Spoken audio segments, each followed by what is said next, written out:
Good afternoon. Today we'll be talking about the recently introduced Thailand TR visa. This visa was introduced at the beginning of November as an initiative to make it simpler for tourists from around the world to come to Thailand. This is the latest update, obtained on November 20th, and it has some very good news for people who are seriously considering coming here during the winter holidays. In a previous episode, we talked about the special tourist visa. I would like to point out that although the rules for these two visas are similar, they are not the same type of visa. For the purpose of this video, we will focus on the TR visa. If you would like to know more information about the STV visa, I have a separate video linked in the description below. We are also going to discuss today some of the advantages, differences, and disadvantages of picking one visa over the other. As always, we would really appreciate your support by subscribing, leaving a like, commenting, or sharing it with a friend. It really helps the channel grow and puts a smile on our face. Now, before I continue, I just want to mention that the following conditions are constantly changing, as these are brand new entry permits. I suggest that everyone who is seriously considering applying for this visa first contact their local Thai embassy. It is important to double check all of this information as the government keeps changing their mind here in Thailand, and the most precise info will be available at your own local Thai embassy. Okay, so let's move on to the meat of the video. The TR visa is basically a visa for Thailand that allows travelers to enter the country for up to 60 days. Once the 60 days are up, you will have the option to extend the stay for another additional 30 days when you're already here in Thailand. When you are applying for the visa, you will need 7 things. Starting off with the most basic, you will need a copy of your passport. The second thing you will need is your travel booking information, meaning you have already planned your flight in advance. You will need your boarding pass or other kind of flight confirmation to be exact when you're applying for the visa. The third thing you will need to do is to purchase traveler's medical insurance premium covering up to $100,000 including COVID coverage for the entire duration of your stay. The fourth thing that travelers will also be required to do is to make a necessary booking at an ASQ certified location in Bangkok, as well as proof of accommodation in Thailand post-quarantine. Whether you plan to stay in a hotel after quarantine or maybe go live with a family friend, you will have to present this upon application for the visa.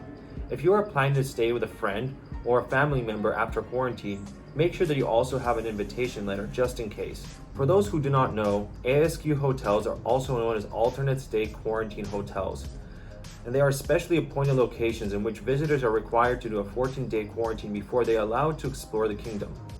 In regards to the duration of the quarantine, the government is still considering lowering the quarantine length from 14 days down to 10 days. Again, this hasn't been fully confirmed yet, but it does seem like this is the agenda going forward.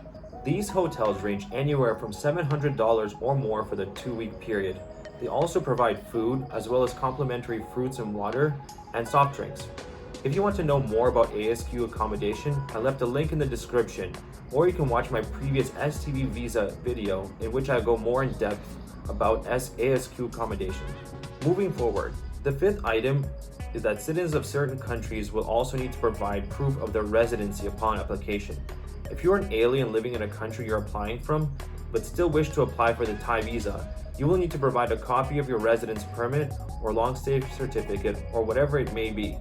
Again, you will need to double check this with the Thai consulate, as this is not one shoe fits all, but rather a guideline. Next, applicants will also need to fill out a declaration form, which is essentially a fancy way of saying a piece of paper that you would normally fill out when you're applying for a visa for any country. And last but not least, here are the good news. Previously, to apply for the TR visa, there was a requirement to have a bank account balance of at least 500,000 Thai baht, which was a major hurdle when it came to applying for this visa. The good news is, this has now been reduced down to 20,000 Thai baht in your bank account, or roughly $700 US. The $700 in your bank account applies for each person that is applying for this visa. So, for example, say you have 3 people in your family. That means that for each person applying, that means you must have $700 each. So in total would be $2,100 US. So now that you have all of these things, you may now apply for the Thai visa. But wait, there's still more. There's a few more things you're going to need to do after you apply for your visa and receive it, the answer back from your embassy. Now that you have your visa, you're still going to need to collect a few things before you're able to successfully check in at the airport and when you arrive in the kingdom at immigration.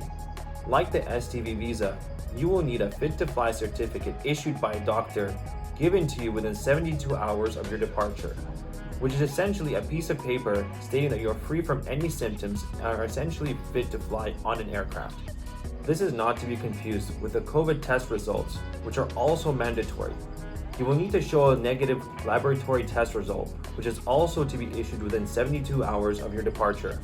Finally, you will need to have a certificate of entry, which will be issued at the same time as your visa in some countries, and will need to be obtained separately in others. Again, this will be your job to find out whether or not you will get it at the same time as you apply, or do you have to go and do some extra steps. So now that you have your visa and the rest of your documents, you may now travel to Thailand. A quick checklist of everything that you will need upon check-in at the airport and upon arrival looks something like this. So the list would look something like this. Number 1, the certificate of entry. Number 2, your declaration form. Number 3, your fit to fly certificate issued within 72 hours before departure. Number 4, a COVID-19 test result indicating that the laboratory output indicated that it's a negative result. Number 5, a copy of your health insurance policy which covers COVID-19 and no less than $100,000. Number 6, a copy of your confirmed booking at an ASQ hotel. And finally, your T8 form, which basically is a simple questionnaire which I've linked to you in the description below. That's it, you're good to go. You may now board the plane, arrive in Thailand, and you're free to go and do your quarantine and then enjoy your 2 months of vacation or possibly more when you arrive. Before we wrap up this video, I wanted to go over some very important differences between the STV visa and the TR visa for your convenience. Although the main criteria for obtaining the visas is the same, there are a few differences that are important to take note of. So some of the differences between those is that TR visa is a much quicker application process than the STV visa. Second difference would be for how long you can stay, obviously. The STV visa allows you to come to the country for 90 days and then extend twice, so you can stay in the country for 270 days in total, while the TR visa only allows you to enter for 60 days and then extend only one more time for 30 days.